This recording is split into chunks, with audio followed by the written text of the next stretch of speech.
ಶ್ರೀ ಗುರುಭ್ಯೋ ನಮಃ. ಶ್ರೀ ಚೌಡೇಶ್ವರಿ ದೇವಿ ನಮಃ.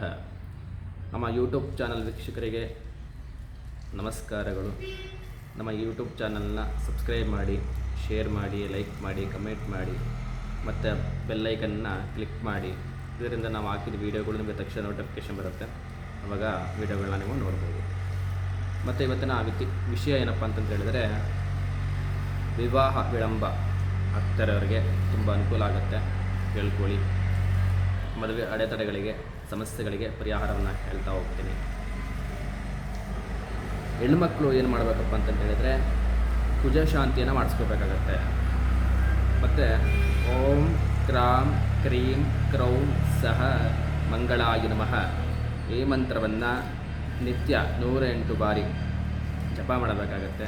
ಮತ್ತು ಪ್ರತಿ ಮಂಗಳವಾರ ನೀವು ತೊಗರಿಬೇಳೆಯನ್ನು ದಾನವಾಗಿ ಕೊಡಬೇಕಾಗತ್ತೆ. ಮತ್ತು ಗಂಡ್ಮಕ್ಕಳು ಶುಕ್ರ ಶಾಂತಿಯನ್ನು ಮಾಡಿಸ್ಕೋಬೇಕಾಗತ್ತೆ. ಮತ್ತು ಪ್ರತಿ ಶುಕ್ರವಾರ ಅವರೆಕಾಳನ್ನ ದಾನವಾಗಿ ಕೊಡಬೇಕಾಗತ್ತೆ. ಓಂ ದ್ರಾಂ ದ್ರೀಂ ದ್ರೌಂ ಸಹ ಶುಕ್ರಾಯ ನಮಃ ಈ ಮಂತ್ರವನ್ನು ನಿತ್ಯ 108 ಬಾರಿ ಜಪ ಮಾಡಬೇಕಾಗತ್ತೆ. ಮತ್ತು ಸಾಮಾನ್ಯವಾದ ಪರಿಹಾರಗಳು ಏನಪ್ಪ ಅಂತಂತ ಹೇಳಿದ್ರೆ, ಆತ್ಮೀಯರ ಅಂದರೆ ಸಂಬಂಧಿಕರದು ಅಥವಾ ಫ್ರೆಂಡ್ಸ್ಗಳದ್ದು ಮದುವೆಗಳಿಗೆ ಹೋಗಬೇಕಾಗತ್ತೆ. ಅಲ್ಲಿ ಮಾಂಗಲ್ಯ ಧಾರಣೆ ಸಮಯದಲ್ಲಿ ನೀವು ಆ ಹುಡುಗಿ ಅಕ್ಕಪಕ್ಕ ನಿಂತ್ಕೋಬೇಕು. ನೀವು ಅಕ್ಷತೆಗಳು ನಿಮ್ಮ ತಲೆ ಮೇಲೆ ಬೀಳಬೇಕು. ಆ ಥರ ನೀವು ನಿಂತ್ಕೋಬೇಕಾಗತ್ತೆ. ಮತ್ತು ವಧುವಿಗೆ ಮೆಹಂದಿ ಶಾಸ್ತ್ರ ಮಾಡಿದಾಗ ಹೆಣ್ಮಕ್ಳು ಅವ್ರ ಕೈಯಿಂದ ಮೆಹಂದಿನ ತಗೊಂಡು ನೀವು ಸ್ವಲ್ಪ ಹಾಕ್ಕೊಳ್ಳಿ.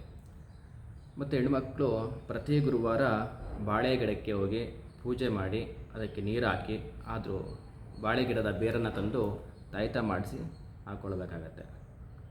ಮತ್ತು ಅರಿಶಿಣದ ಗಣಪತಿಯನ್ನು ಮಾಡಿ ಮನೆಯಲ್ಲಿ ನಿತ್ಯ ಪೂಜೆ ಮಾಡಿ ನಿತ್ಯ ದರ್ಶನವನ್ನು ಮಾಡಬೇಕಾಗತ್ತೆ. ಮತ್ತು ವಧುವರರಿಗೆ ಅರಿಶಿಣದ ಶಾಸ್ತ್ರವನ್ನು ಮಾಡುವಾಗ ಅರಿಶಿಣದ ನೀರನ್ನು ನೀವುಗಳು ಹಾಕ್ಕೊಳ್ಳಿ. ಅದರಿಂದ ಶೀಘ್ರ ಕಲ್ಯಾಣ ಪ್ರಾಪ್ತಿ ಆಗುತ್ತೆ. ಮತ್ತು ಪ್ರತಿ ಗುರುವಾರ ಒಂದೊಂದು ಬಕೆಟ್ಗಾದರೆ ಒಂದು 2 ಚಿಟಕಿಯನ್ನು ಹಾಕೋಬೇಕಾಗತ್ತೆ. ಈ ಕಡೆಯ ನೀರೊಲೆ ಒಲೆಗಳಿಗಾದರೆ 1 ಸ್ಪೂನು ಹಾಕ್ಕೊಂಡ್ರೆ ಆಗುತ್ತೆ. ಹಾಕ್ಕೊಂಡು ನೀವು ಪ್ರತಿ ಗುರುವಾರ ಸ್ನಾನವನ್ನು ಮಾಡಬೇಕಾಗತ್ತೆ. ಮತ್ತು ಸ್ವಯಂವರ ಪಾರ್ವತಿ ಪೂಜೆ ಮಾಡಿಸ್ಬೇಕಾಗತ್ತೆ. ಗಿರಿಜಾ ಕಲ್ಯಾಣ, ಶ್ರೀನಿವಾಸ ಕಲ್ಯಾಣ ಈ ಥರ ಪೂಜೆಗಳನ್ನು ಮಾಡಿಸ್ಬೇಕಾಗತ್ತೆ. ಇಲ್ಲ ಮಾಡ್ಸೋಕ್ಕಾಗಲಿಲ್ಲ ಅಂತ ಹೇಳಿದ್ರು ಆ ಪೂಜೆಗಳಿಗೆ ನೀವು ಹೋಗಿ ಪಾಲ್ಗೊಳ್ಬೇಕಾಗತ್ತೆ. ಇದಷ್ಟನ್ನು ಮಾಡೋದ್ರಿಂದ ನಿಮಗೆ ಶೀಘ್ರ ಕಲ್ಯಾಣ ಪ್ರಾಪ್ತಿಯಾಗತ್ತೆ. ಒಳ್ಳೆಯದಾಗಲಿ. ಎಲ್ಲರಿಗೂ ಶೇರ್ ಮಾಡಿ. ಧನ್ಯವಾದಗಳು.